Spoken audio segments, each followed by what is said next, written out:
કેન્દ્રીય આરોગ્ય મંત્રી જેપી નડ્ડાએ બેંગલુરુમાં ભારતના પ્રથમ શૈક્ષણિક પરિસર સ્કૂલ ઓફ એડવાન્સ્ડ સ્ટડીઝનું ઉદ્ઘાટન કર્યું.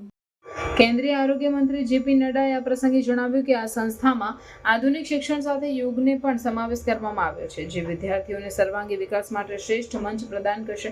એસ વ્યાસના નવું પરિસર આધુનિક સુવિધાઓ અને ટેકનોલોજીના ઉપયોગ સાથે સજ્જ છે.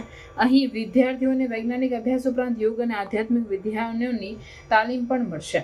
આ સંસ્થા વિદ્યાર્થીઓને જ્ઞાનની નવી દિશાઓમાં આગળ વધવા માટે પ્રોત્સાહિત કરશે. કેન્દ્રીય મંત્રીએ જણાવ્યું કે આ શૈક્ષણિક પરિસરનો ઉદ્દેશ્ય માત્ર વિદ્યાર્થીઓને શ્રેષ્ઠ શિક્ષણ આપવું નથી, પરંતુ તેમાંથી યોગ્ય અને આધ્યાત્મિક જ્ઞાન મેળવીને તેમની સમગ્ર કાયાની વિકાસ માટે માર્ગદર્શક બની રહ્યું છે.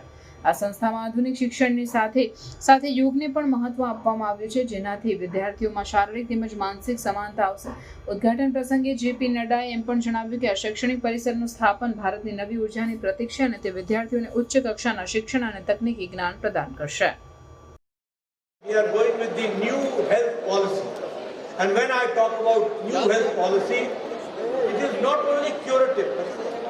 The much stress has been given to preventive, promotion, then curative, and then geriatric and palliative healthcare and rehabilitative healthcare.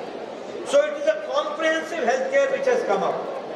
And comprehensive healthcare, when we talk about preventive healthcare and when we talk about promotive healthcare, it cannot be done without bringing yoga, naturopathy into the mainstream.